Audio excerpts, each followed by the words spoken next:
Welcome back, everyone. Let's talk about why 50 Cent is back in the news. This time, it's about what didn't make it into his Netflix documentary focused on Diddy. According to 50, there was far more content than they could fit into just 4 episodes. Because of that, his team had to leave out several important details. One of the cut sections involved an alleged personal link that couldn't be included due to time limits. Rather than holding it for a future season, 50 has suggested that some of this unused footage might be shared on YouTube instead. Since the documentary was released, 50 says even more people have come forward with new information. Many of them have asked why he continues to push this story so strongly. Comedian TK Kirkland recently responded to that question. He dismissed the idea that 50 is doing this for attention or unnecessary drama. Instead, he explained that there's a deeper, more personal reason driving 50's actions, one that helps explain why this situation keeps growing and why it carries more weight than people may realize. All the women in the world that Diddy could have gotten with, he chose 50 Cent's baby mother. It's a lot of variables to this particular question. Because I talk to a lot of people, older, younger, even my daughter, who's 22, she didn't understand it. So people give their opinion based on what they've experienced and their environment, people they've been around. So to the people that understand boundaries and respect, I always tell men you should never date another man's girl if you're not aware of it. If you know. He made it clear that crossing that boundary shows a deep lack of respect. He explained that throughout his life, he has never knowingly been involved with anyone who had previously been connected to a friend. To him, that's an unspoken rule you simply don't break. He also pointed out that Diddy is not someone with limited options.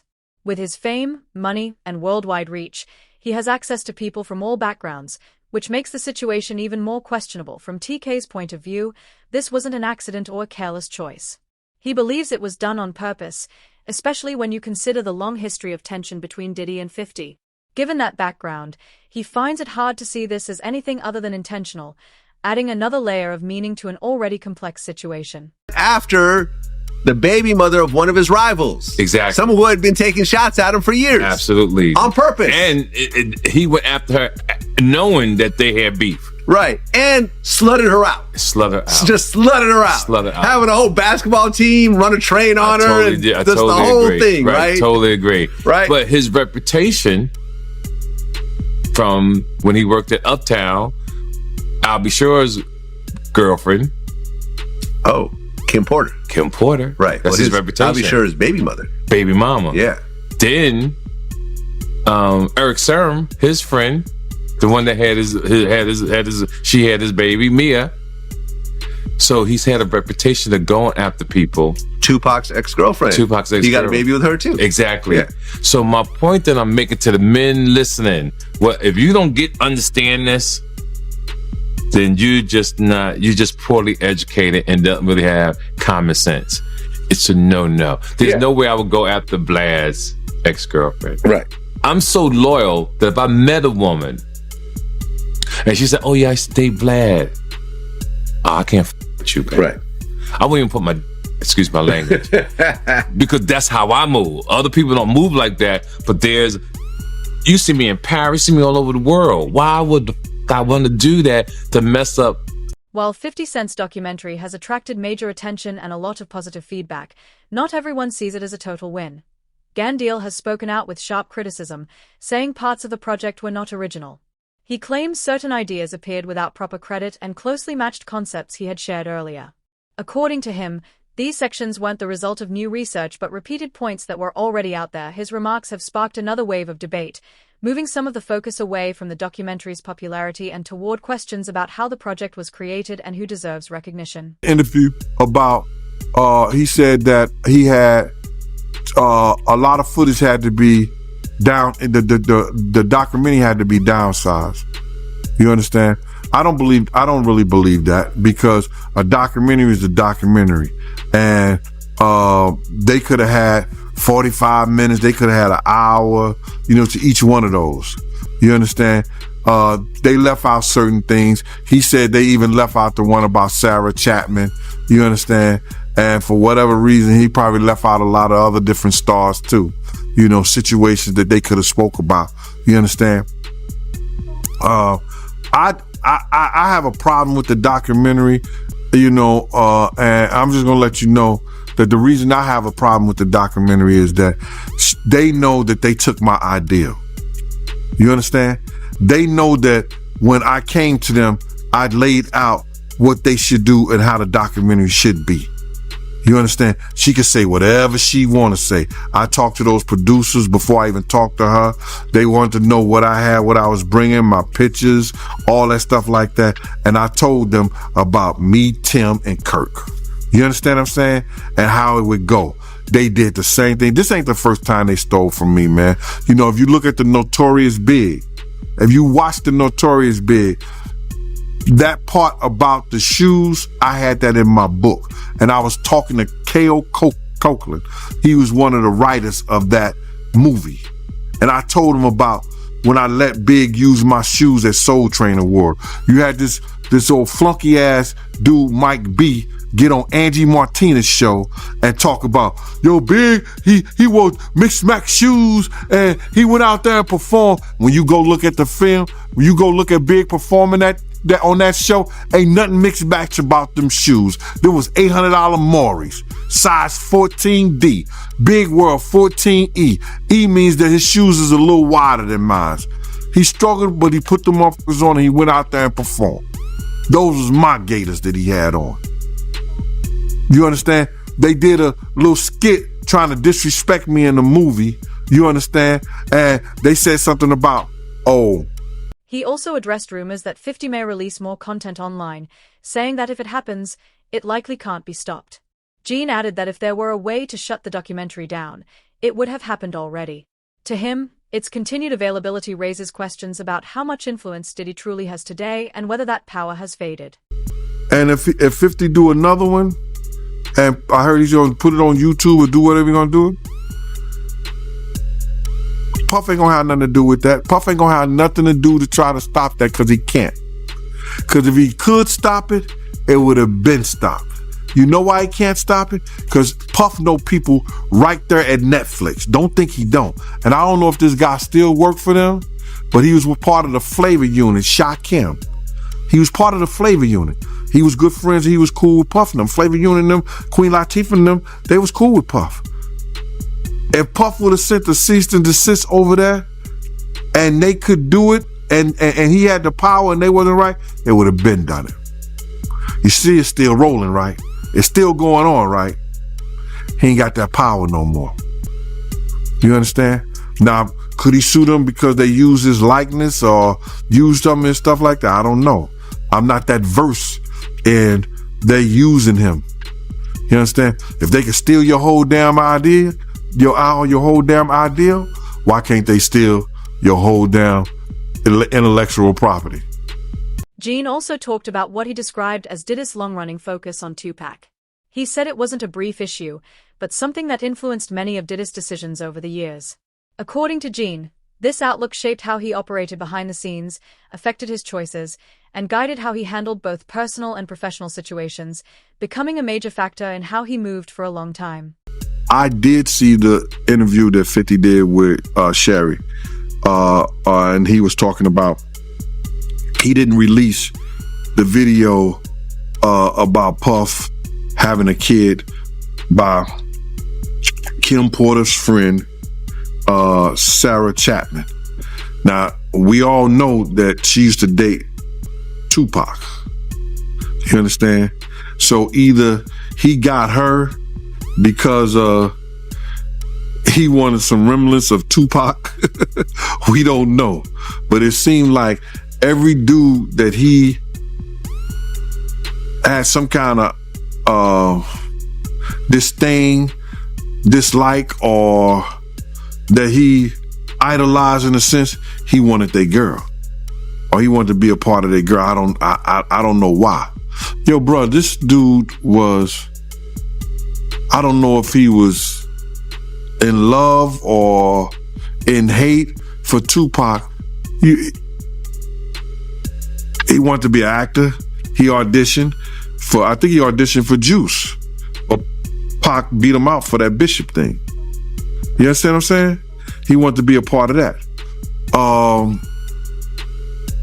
Just go And not so many years ago, when Puff started getting into that drugs and started using drug stuff, he started revamping some of Tupac's speeches. And if you think I'm lying, go look at the Grammy speech he did. Go look at a couple of speeches he did. It was the same exact words Tupac had said. That he was going to start this whole revolutionary of our people. That's Tupac. Black Lives Matter, the Black Liberation Movement, that was Pac. The Black Liberation Movement. Black Lives Matter? Come on, bro. This dude, everybody know that he had some kind of, I don't want to say disdain taste, but he had some kind of,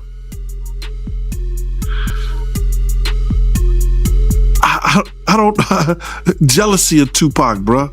However, the documentary isn't without its shortcomings. One point that stood out to many viewers was how little focus was given to Kim Porter. As Diddy's longtime partner and the mother of his children, she played an important role in his life, yet her story was only briefly mentioned. She passed away unexpectedly in 2018 at the age of 47, with pneumonia listed as the official cause. Even so, her sudden death has continued to raise questions and public discussion. Because of her close connection to Diddy over many years, some viewers felt that leaving her story largely unexplored made the documentary feel incomplete. Key layer of context, making the overall story feel unfinished, especially given how central she was behind the scenes. Do you think that Diddy killed Kim Porter? Absolutely. Why? Because of all the videotapes, because of the book, because of all the people she gave copies of her book to, or at least chapters. Because of everything that she had on him, because of the tape that she used to blackmail him into a relationship and into a raise of him being sodomized by Andre Harrell. And I am not saying that allegedly, because I heard her and Kim Muir talking about it in the booth of the bathroom while snorting cane. None of that insight appeared in the documentary. Kim's presence was limited to a few photos and a short mention as the mother of Diddy's children before the story quickly moved on. Given how important she was in his life, that silence stood out to many viewers and raised questions. Mark Curry has also spoken publicly about a troubling situation involving Kim and Diddy. He claimed that Diddy closely monitored her private conversations and reacted strongly when he heard things he didn't like. Mark recalled one incident where Diddy became very upset after learning about a phone call Kim had with producer Shaky Stewart and later confronted him at a public event, creating a tense situation. According to Mark, moments like this pointed to a controlling dynamic that was never fully explored in the documentary.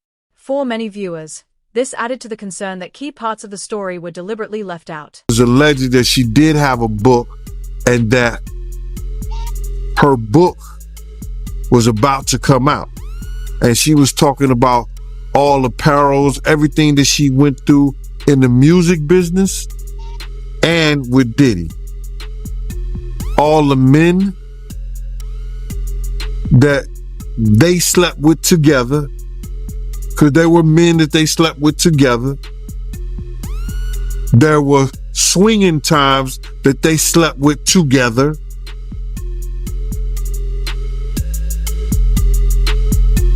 I don't know, man. How do you put your girl through some shit like that? Or how you look at your girl and knowing that she's another dude? What kind of demonic mind you have to be that far gone where that shit don't bother you? And got rid of them. They swimming with the fishes. Wow, man. So she was about to expose all that in her book, them sleeping with men together. She was going to expose everything. I heard it was tell all. Yeah, that's crazy, man. Just curious, right? Did you know that Diddy and Kim had that type of relationship back then in real time? Yeah. Because I know somebody personally that lives in Atlanta that was swinging with them. And I would never mention his name because he's a good brother. And he knows my family down there, he knows my family down there. And I would never, put his name out there like that. He's been in the music business He done put a lot of groups, A-listed groups out there, especially A-listed. This seems to fit a broader pattern, especially in how the documentary portrayed Diddy's famous parties. For years, these events were said to draw influential people from all kinds of industries. Yet the film shows almost none of that, no big names and very few details. Given how openly these connections were talked about before, and how quiet many of those people are now, this absence feels notable. Was the other day they just did a whole thing with the girl that he was dating was the one that was putting the wiretaps and all of that out. It was a clear case. She came, hey, I was the one who was doing the wiretaping and all of this, right? The tapping. So I knew about this before she came out and said that she was the one that was doing it. I was sitting there like, damn, he know everything she doing. He know her conversation. I'm sitting there like when I'm sitting there right there next to him, when I'm hearing them saying, this is what Shakira Stewart was saying to Kim Porter on the phone that made him mad. That made him so mad at Shakira Stewart when he went to L.A. Reid party, hit him with the chair. You don't think if he hit a man with a chair for dating this girl, they gonna have a fight at home too. You know what I mean? That's why, they say he busts her nose up on the boat. And have you ever been to Sandro Pay's see a brother play a mandolay? Remember that was in his song? I need a good woman next to me. So then it happened in what was it, Sandro Pay? Like that island. And then he bust her nose. They tried to make it seem like she slipped and fell. She slipped and fell and broke her nose. Nah, the truth was she slipped and fell and landed on his fist. Yeah, but that's what happens when you put your hands on females. I don't really have much respect for a man who's physically abusive towards women, man. I kind of think they be kind of suspect. I'd be like, man, girls. Jaguar Wright has pointed out that too much attention is placed on Diddy's music career, while not enough is said about the influences from his early life. She believes the real story starts in his childhood home. According to her, his early years were marked by instability. His mother was often busy with her own life, and different people frequently came and went. Jaguar says growing up around constant unfamiliar faces can have a lasting impact on a child's mindset and development.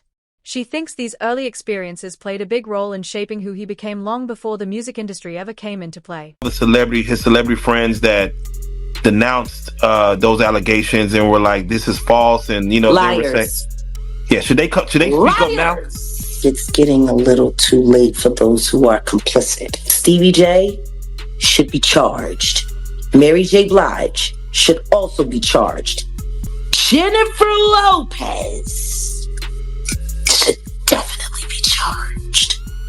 Jay-Z should be charged. Khaled should be charged. Rick Ross should be charged. Usher should be charged and tried with him. Or for Justin Bieber alone. Jaguar also noted that Diddy has openly said he felt proud when he learned his father was known for a risky, street-focused lifestyle. She sees that reaction as significant. In her view, embracing that image instead of questioning it shows how strongly his early experiences shaped his mindset, values, and sense of identity. It also gives insight into how his past continues to influence the choices he makes today. What he saw and what happened to him in his own mama house. All of those strangers, them up involved, looking around, seeing what was going on. And let's just be clear, it sounds like her house was a house of, professional freak-offs. So who knows what he saw or what could have happened to him while she was busy entertaining people and pouring and getting tips, as she would say, for her after-hour life. Oh yeah. He was. I'm gonna say he was surprised to hear that. School bus driver. No, was he surprised or was he like, "Zip it, you talking too much"? Because that's what it looked like to me. It looked like you talking a little bit too much. They don't need to know about that. While she was sitting up there, because I was a bus driver and I was this and I worked at the after hours.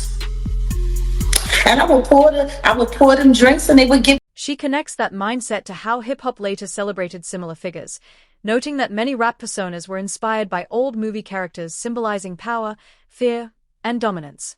Jaguar believes Diddy didn't just admire that image, he felt personally connected to it because it reflected the environment he grew up in. According to her, that connection went beyond music or branding and shaped how he viewed himself. She also described his relationship with his mother as unusual and unsettling, suggesting there were deeper reasons behind it that added a haunting layer to the overall picture she was presenting. In Sean's own words, in Diddy's own words, he had said he had a sigh of relief learning that he was the son of a hustler or a gangster. Like he wanted that status. He wanted to say that he was a sigh of relief is a wild thing to say, that your daddy was a gangster or a hustler. That's what you heard that he was. Well, I mean, like Tim said, they had a bunch of blaxploitation movies being played around the house all the time. They grew up with the Mac playing. They grew up with Superfly playing. Like, I mean, if that's what you got going on, you got two women in the house and there's no men around, and these are what the little boys are watching.